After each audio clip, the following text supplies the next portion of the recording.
ഗുരുവായൂരുത്സവത്തിൻ്റെ 10ാം നാളാണ്. ഗുരുവായൂരുത്സവത്തിൻ്റെ 10ാം ദിവസം എന്ന് പറയുന്നത് ഭഗവാൻ പള്ളിവേട്ട കഴിഞ്ഞ് അതീവ സന്തോഷവാനായി ഇരിക്കുന്ന സമയമാണ്. പന്തീരടി പൂജ എന്ന് പറഞ്ഞാൽ ഭഗവാന്റെ നിഴലിന് 12 അടി നീളമുള്ളപ്പോൾ നടക്കുന്ന പൂജയാണ്. ഇത് ജീവാത്മാവും പരമാത്മാവും തമ്മിലുള്ള ദൂരത്തെയും ബന്ധത്തെയുമാണ് സൂചിപ്പിക്കുന്നത്. ഇന്ന് ഉച്ചപൂജയ്ക്ക് ഉണ്ണിയെ അതീവ തേജസ്സാർന്നുള്ള ഒരു ഉണ്ണിക്കണ്ണൻ്റെ രൂപത്തിൽ തന്നെയാണ് ഇന്നത്തെ അലങ്കാരം എന്ന് പറയുന്നത്. എങ്ങനെയാന്ന് വെച്ചാൽ ഒരു പ്രത്യേക രസത്തിലാണ് ഉണ്ണി ഇരിക്കണത് കേട്ടോ. ഇടത് കാല് മടക്കി വെച്ചിട്ട് വലത് കാല് കുന്തിച്ചിങ്ങനെ വെച്ചിരിക്കുന്ന ഒരു മനോഹരമായിട്ടുള്ള ഒരു ഉണ്ണിക്കണ്ണൻ്റെ രൂപമാണ് ഇന്നത്തെ. ആ കുഞ്ഞു തൃപ്പാദങ്ങളിൽ പൊന്തളകൾ ഇങ്ങനെ മിന്നിത്തിളങ്ങണുണ്ട്.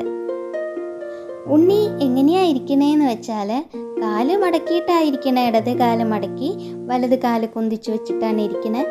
കൂടാതെ വലത് കയ്യിൽ താമരപ്പൂവ് പിടിച്ചിട്ടുണ്ട്, ഇടത് കയ്യിൽ ഓടക്കുഴലും ഉണ്ട്. അങ്ങനെ ഓടക്കുഴലും താമരപ്പൂവും ഒക്കെ പിടിച്ച് ഇങ്ങനെ കൗതുകമായിട്ട് ഇരിക്കുന്ന ഒരു പൊന്നുണ്ണി കണ്ണനാണ് ഇന്നത്തെ അലങ്കാരം.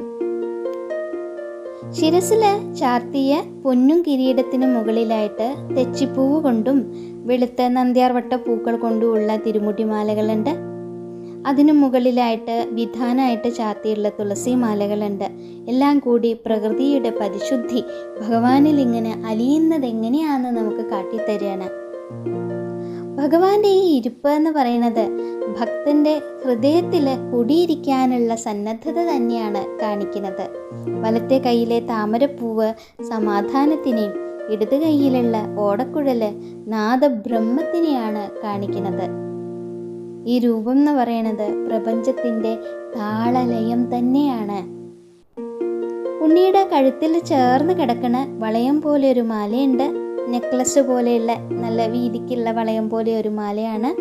പിന്നെ ഒരു മുട്ടുമാലയുണ്ട്, വലിയൊരു പതക്കമുണ്ട്. പിന്നെ ഉണ്ടമാലയാണ് ഉള്ളത്.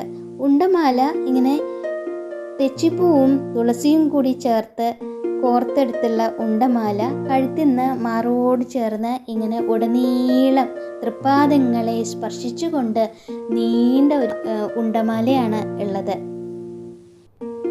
സ്വർണ്ണഗോപിയുണ്ട്, ചെവിപ്പൂക്കളുണ്ട്, എല്ലാം കൂടി അണിഞ്ഞിങ്ങനെ പുഞ്ചിരിച്ച് നിൽക്കണ ഉണ്ണിക്കുട്ടനാണ്. ആ മുഖം കാണുമ്പോൾ യശോദമ്മയുടെ വാത്സല്യം ഭക്തർക്കും കൂടി അങ്ങോട്ട് അനുഭവിക്കാൻ പറ്റും എന്നുള്ളതാണ്. ആ പുഞ്ചിരി ഭക്തൻ്റെ സകല ദുഃഖങ്ങളെയും ശമിപ്പിക്കാൻ അല്ലെങ്കിൽ ദഹിപ്പിക്കാൻ പോകുന്നതാണ്.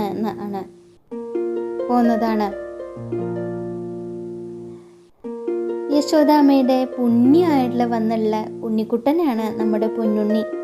പ്രപഞ്ചത്തിൻ്റെ മുഴുവൻ നാഥനാണ്. ഉത്സവ പൊലിമയിൽ നിൽക്കുന്ന ഗുരുവായൂരപ്പൻ്റെ ഈ ഒരു കോമള രൂപം നമ്മൾക്ക് മനസ്സിൽ ധ്യാനിച്ച് നാരായണ നാമം ജപിക്കുക എന്ന് പറയുന്നത് തന്നെ മോക്ഷദായകമാണ്.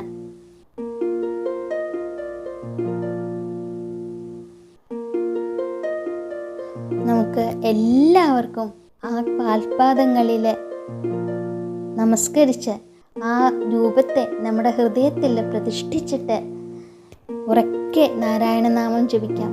നാരായണ നാരായണ നാരായണ, കൃഷ്ണ ഗുരുവായൂരപ്പ.